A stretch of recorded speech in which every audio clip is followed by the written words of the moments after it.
ನಮಸ್ಕಾರ ಸ್ನೇಹಿತರೆ, HK TV Kannada ಚಾನೆಲ್ಗೆ ಸ್ವಾಗತ. ಈ ವಿಡಿಯೋದಲ್ಲಿ 9 ನವಗ್ರಹಗಳಲ್ಲಿ ಮೊದಲನೇ ಸ್ಥಾನದಲ್ಲಿರುವ ಸೂರ್ಯ ಗ್ರಹದ ವಿಶೇಷತೆ ಮತ್ತು ಮನುಷ್ಯನ ಮೇಲೆ ಯಾವ ತರ ಪರಿಣಾಮ ಬೀಳುತ್ತೆ ಎನ್ನುವುದರ ಬಗ್ಗೆ ಸಂಪೂರ್ಣ ಮಾಹಿತಿ ನೀಡ್ತೇವೆ.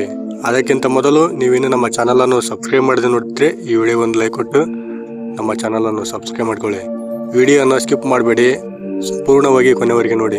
ಒಂದು ವೇಳೆ ನೀವು ಸೂರ್ಯ ದೇವರ ಅನುಗ್ರಹ ನಿಮ್ಮ ಮೇಲೆ ಇರಬೇಕಂತ ಬಯಸಿದ್ರೆ ಓಂ ನಮೋ ಸೂರ್ಯ ದೇವಾಯ ನಮಃ ಅಂತ ಕಮೆಂಟ್ ಮಾಡಿ. ಜ್ಯೋತಿಷ್ಯ ಶಾಸ್ತ್ರದ ಪ್ರಕಾರ ಸೂರ್ಯ ಗ್ರಹವನ್ನು ನವಗ್ರಹಗಳ ರಾಜ ಎಂದು ಕರೆಯಲಾಗುತ್ತದೆ. ಸೂರ್ಯ ಗ್ರಹವು ಒಂದೇ ರಾಶಿಯ ಮೇಲೆ ಪ್ರಭಾವ ಬೀರುವುದಿಲ್ಲ, ಎಲ್ಲಾ ರಾಶಿಯ ಜನರ ಮೇಲೂ ಪ್ರಭಾವ ಬೀರುತ್ತದೆ. ಸೂರ್ಯನ ಪ್ರಭಾವದಿಂದಾಗಿ ಮನುಷ್ಯ ಗೌರವ ಪಡೆಯುತ್ತಾನೆ. ಸೂರ್ಯ ಗ್ರಹದ ಶಾಂತಿಗಾಗಿ ಅನೇಕ ಪರಿಹಾರಗಳನ್ನು ಸೂಚಿಸಲಾಗುತ್ತದೆ. ಸೂರ್ಯ ಮಂತ್ರ, ಸೂರ್ಯಯಂತ್ರ ಮತ್ತು ಸೂರ್ಯ ನಮಸ್ಕಾರ ಸೇರಿದಂತೆ ಇನ್ನೂ ಹಲವಾರು ಪರಿಹಾರ ವಿಧಾನಗಳು ಪ್ರಯೋಜನಕಾರಿಯಾಗಿದೆ ಎಂದು ನಂಬಲಾಗಿದೆ. ಪ್ರತಿದಿನ ಸೂರ್ಯ ಮಂತ್ರವನ್ನು ಉಚ್ಚರಿಸುವುದರಿಂದ ಮತ್ತು ಸೂರ್ಯ ನಮಸ್ಕಾರ ಮಾಡುವುದರಿಂದ ನಕಾರಾತ್ಮಕ ಶಕ್ತಿಯನ್ನು ತೊಡೆದುಹಾಕಿ ಸಕಾರಾತ್ಮಕ ಶಕ್ತಿಯನ್ನು ಪಡೆಯಲಾಗುತ್ತದೆ ಎಂದು ನಂಬಲಾಗಿದೆ. ಸೂರ್ಯ ಗ್ರಹವು ಸರ್ಕಾರಿ ಮತ್ತು ವಿವಿಧ ಕ್ಷೇತ್ರಗಳಲ್ಲಿ ಕಾರ್ಯನಿರ್ವಹಿಸುವವರಿಗೆ ಉನ್ನತ ಸೇವೆಗಳ ಅಂಶವೆಂದು ಪರಿಗಣಿಸಲಾಗಿದೆ.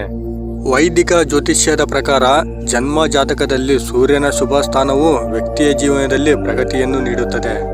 ಆದರೆ ಒಂದು ವೇಳೆ ಸೂರ್ಯನು ದುರಾವೇಶಪೂರಿತ ಪರಿಣಾಮಗಳನ್ನು ನೀಡಿದರೆ ಗೌರವದ ನಷ್ಟ, ತಂದೆಗೆ ಸಂಕಷ್ಟ, ಉನ್ನತ ಸ್ಥಾನಗಳನ್ನು ಗಳಿಸುವಲ್ಲಿ ಅಡಚಣೆ, ಹೃದಯ ಮತ್ತು ಕಣ್ಣಿಗೆ ಸಂಬಂಧಿಸಿದ ರೋಗಗಳಿರುತ್ತವೆ. ಹಾಗೂ ನಿಮ್ಮ ಜನ್ಮ ಜಾತಕದಲ್ಲಿ ಸೂರ್ಯನಿಗೆ ಸಂಬಂಧಿಸಿದ ಯಾವುದೇ ಸಮಸ್ಯೆಗಳು ಇದ್ದರೆ ಪರಿಹರಿಸಲು ಸೂರ್ಯ ಗ್ರಹಕ್ಕೆ ಸಂಬಂಧಿಸಿದ ವಿವಿಧ ಪರಿಹಾರಗಳನ್ನು ಮಾಡಿ. ಇದರಿಂದ ನಿಮ್ಮ ಜೀವನದಲ್ಲಿ ಇನ್ನಷ್ಟು ಪ್ರಗತಿಯನ್ನು ಕಾಣಬಹುದು. ಗ್ರಹ ಸಂಖ್ಯೆ 1 ಆದ್ರೆ ಸೂರ್ಯ ದೇವನ ಅವತಾರ ರೂಪ ರಾಮ ಮತ್ತು ಇದರ ರತ್ನ ಮಾಣಿಕ್ಯ ಹಾಗೂ ಇದರ ದೇವತೆ ಅಗ್ನಿ.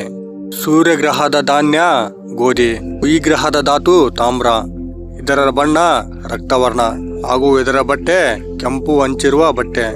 ನೋಡಿದ್ರಲ್ಲ ಸ್ನೇಹಿತರೆ, ಈ ಮಾಹಿತಿ ಇಷ್ಟ ಆಗಿದ್ರೆ ಈ ವಿಡಿಯೋಗೊಂದು ತಪ್ಪದೆ ಲೈಕ್ ಕೊಡಿ. ಇನ್ನೂ ಹೆಚ್ಚಿನ ಮಾಹಿತಿಗಾಗಿ ನಮ್ಮ HK TV ಕನ್ನಡ ಚಾನಲ್ ಅನ್ನು ಸಬ್ಸ್ಕ್ರೈಬ್ ಮಾಡ್ಕೊಳ್ಳಿ. ಸಾಧ್ಯವಾದ್ರೆ ಈ ವಿಡಿಯೋವನ್ನು ಶೇರ್ ಮಾಡಿ. ಧನ್ಯವಾದ.